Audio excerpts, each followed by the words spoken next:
Hey guys, it's Tally again here. In my last video I showed you my divination tools, so I figured I'd show you all my other altar tools in this video. I have kind of a big collection, not too big, but I'm also long-winded, so I'm trying to go as fast as I can. The first tool I'm going to show you is my athame, but first I got to show you what I was using as my athame. This was my athame.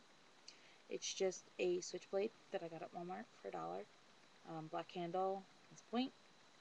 Worked well. The reason why I was using this as my athame was because every time I would go to a shop and look at the athames, I couldn't feel any connection for them, plus they were expensive, and I didn't want to spend the money to have an athame that I just didn't feel pulled towards. So this worked. It was cheap, $1.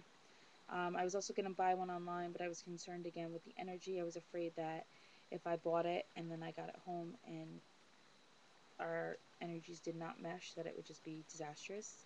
So I figured if I had to have an athame that I didn't feel a connection for, $1 Walmart switchblade was more cost effective.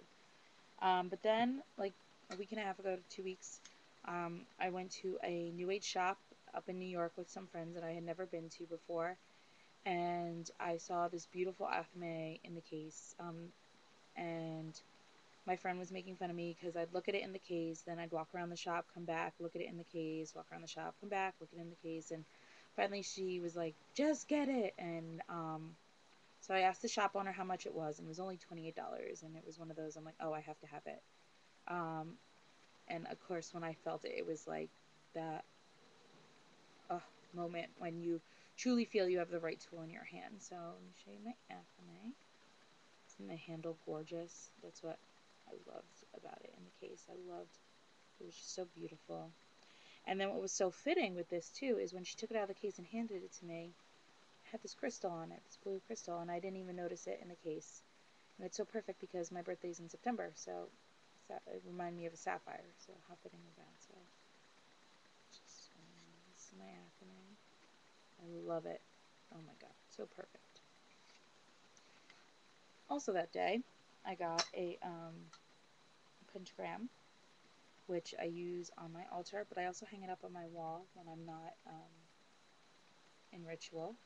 And again, I wasn't going to spend money because this was like $10 and it's just thin wood. But there's someone that handcrafts these specifically for the store, and it was the only one in the entire store that was painted silver, and I loved it, and I was afraid I was going to regret not getting it. So that's my pentagram. I'm not going to go in any order here, guys, so please forgive me. This is my altar cloth. It's just black with some gold pentagrams and moons and little dots that I guess are supposed to be stars. For my altar is really small, and so I have to use a small incense holder, which I don't really care for. I like to burn the big incense, especially because the small ones don't last when I'm in ritual, but you know, you gotta work with what space you have. I do have a big one that I keep on my regular dresser.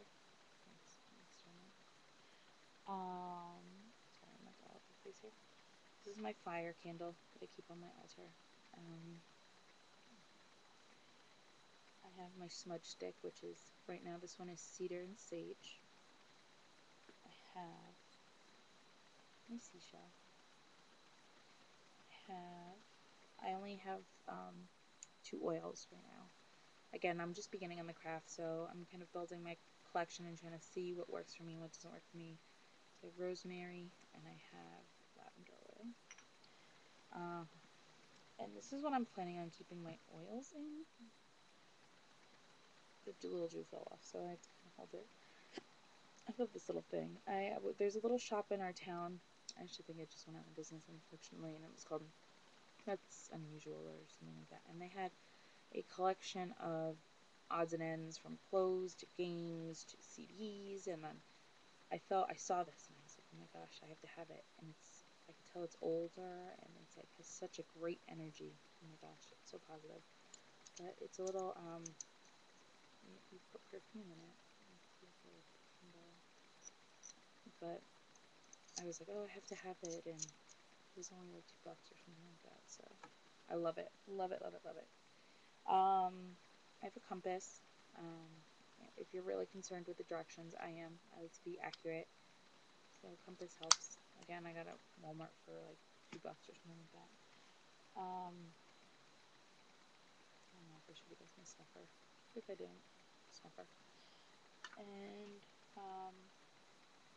my God and Goddess candles. I use black and white. I was going to use gold and silver, but for the life of me, I could not find any gold and silver candles. And I actually had a very hard time finding a black candle because I was going to use taper candles because, again, they're thin, but I couldn't find any black ones.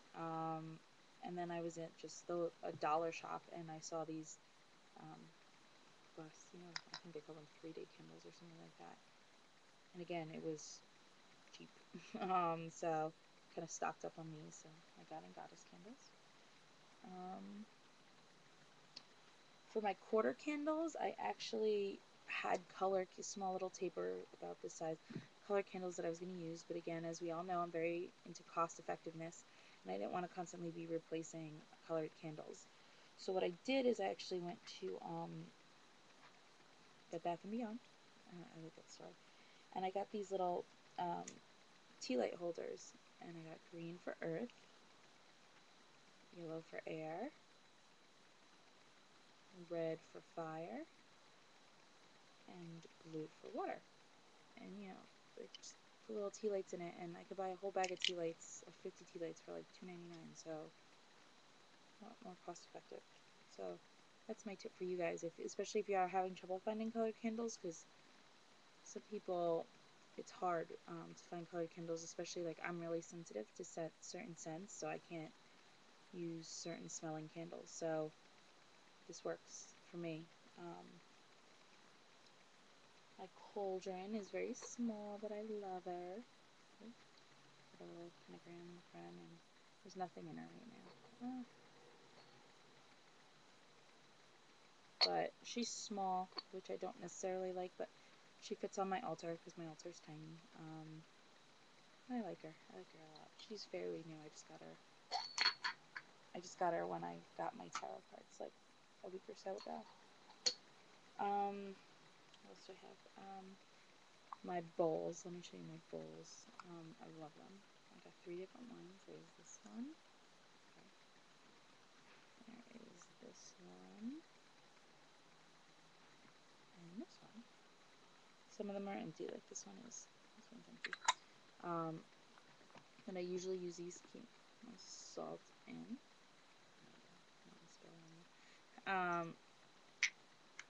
I love these. My stepmom actually got them for me, and she's really into nature-based religion and Wicca, and she doesn't practice or anything, but they mean a lot, and I love them. They're beautiful, so and they look great on my altar.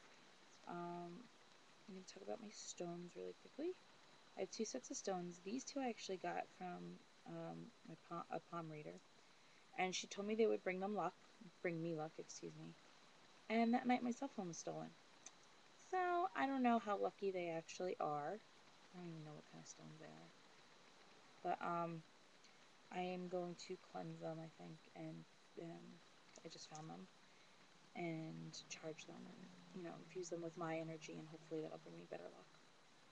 And just my other stones, I only have a couple. I have my quartz crystal.